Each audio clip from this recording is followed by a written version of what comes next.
left with you? I trade in stocks. That's a banker's job. Okay. Moving to the last speech of the day, can we have his evaluator to please give his objectives? Good afternoon, everyone. So, Toastmaster Vinit will be performing his first project from the ACB manual storytelling. So, Toastmaster Vinit, the objectives are to tell a folk tale that is entertaining and enjoyable for a specific age group, to use vivid imagery and voice to enhance the theme. Timer, please note the time for this speech is 7 to 9 minutes. All the best. Toastmaster Vinny. So, obviously he is my VP Education, so I don't need to explain him about introduction, but still, to follow the protocol, I asked him, please give me your introduction. So what he said, his speech title is so typical, so if I laugh or flap, so please, our counter, don't take that one. So Toastmaster Vinny like to hear stories, particularly folktales. Folktales takes him back to his childhood days. Today he's decided to narrate a folktale instead of listening it, and he wants to all of us to go back into our childhood days between 5 to 10 years, and he starts delivering his speech. His speech title is Vinit Singh, Tu Tu Moo and the Giant. Tu Tu Moo and the Giant, Vinit Singh.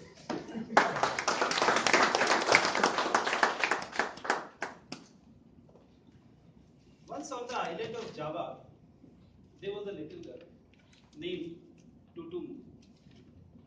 She lived with her mama in a deep forest in just one room. They were poor, but they were happy. Or they would have been even more happy if not for a giant who used to come daily. Good afternoon, my fellow Toastmasters and dear guests. Good afternoon. Each morning, when Tutumu woke up, she used to tie her long hair in a very long hairpin, and then went to the woods to gather some firewoods and herbs to help her mama. When that was done, her mama used to cook a small pot of rice, plain rice. In parallel, she also used to cook a large pot of sweet porridge. Porridge was made out of rice, tasty rice flour, fragrant coconut milk, and lots of sugar. But even the tiniest bit of that sweet porridge was neither for Mama nor for the Tutu. The whole large pot of that sweet porridge was for that giant. Mama knew if any day giant did not find that full of sweet porridge, he is going to eat Tutu instead. She went to the village market after cooking and doing all her stuff. In the meanwhile, Tutumu swept the floors, did some dishes, and went to play.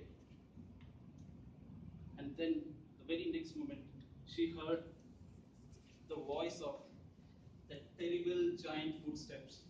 Boom, boom, boom.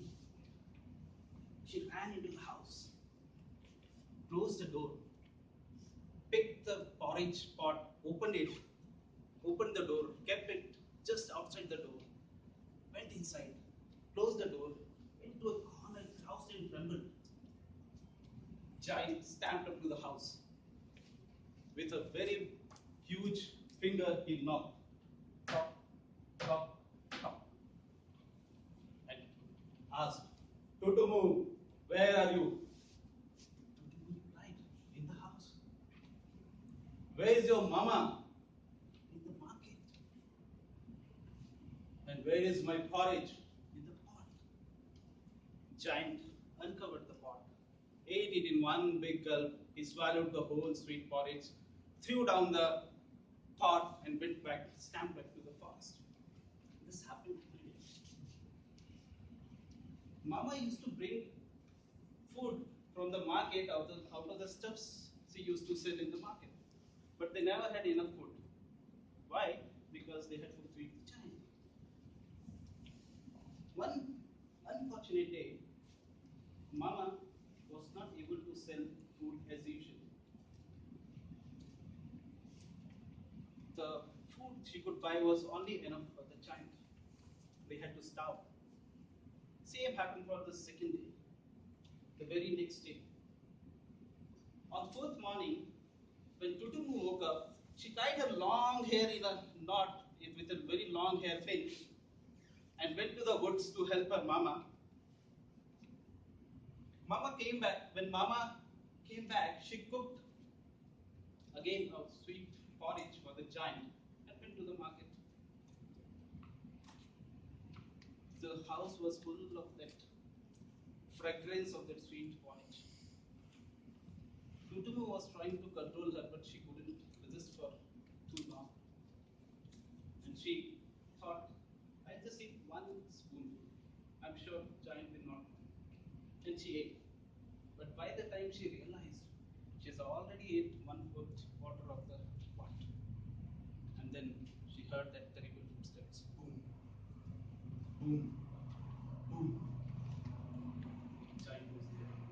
She quickly covered the pot, kept it outside the door, closed the door, went back to the house, trembled and crouched in a corner.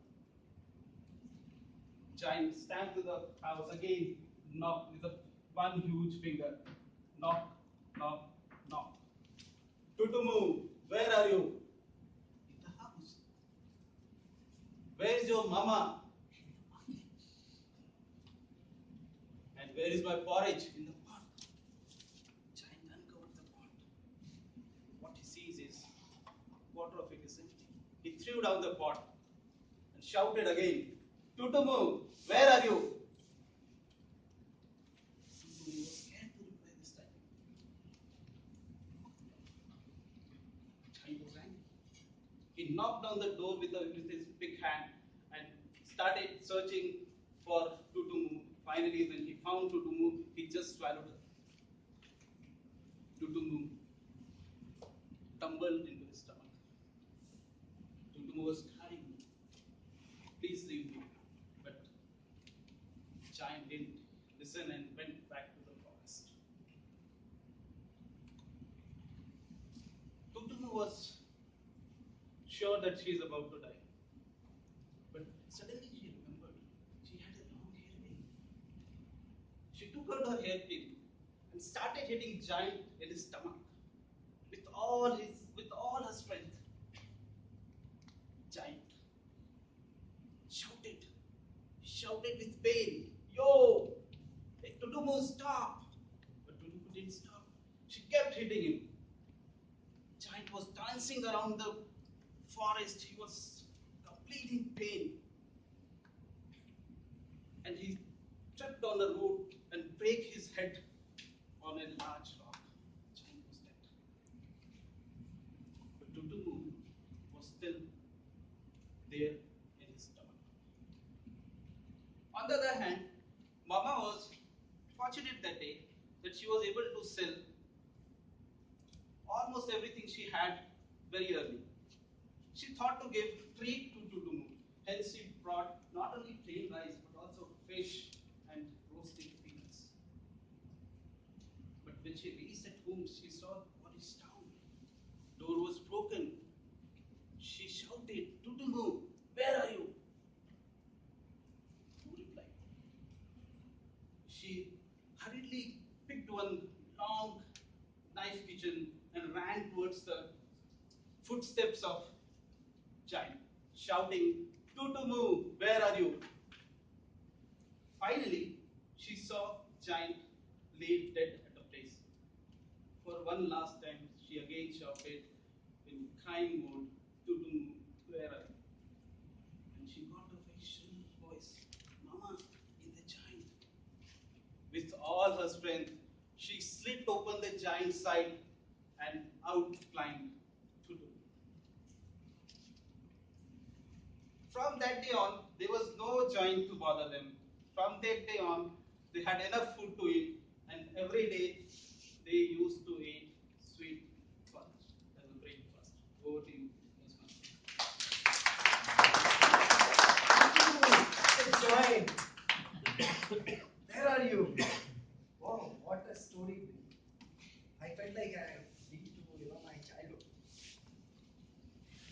Okay, so the speech, we have covered the first session of the speech with my guest. May we have the timer report if we can see if there is any disqualification from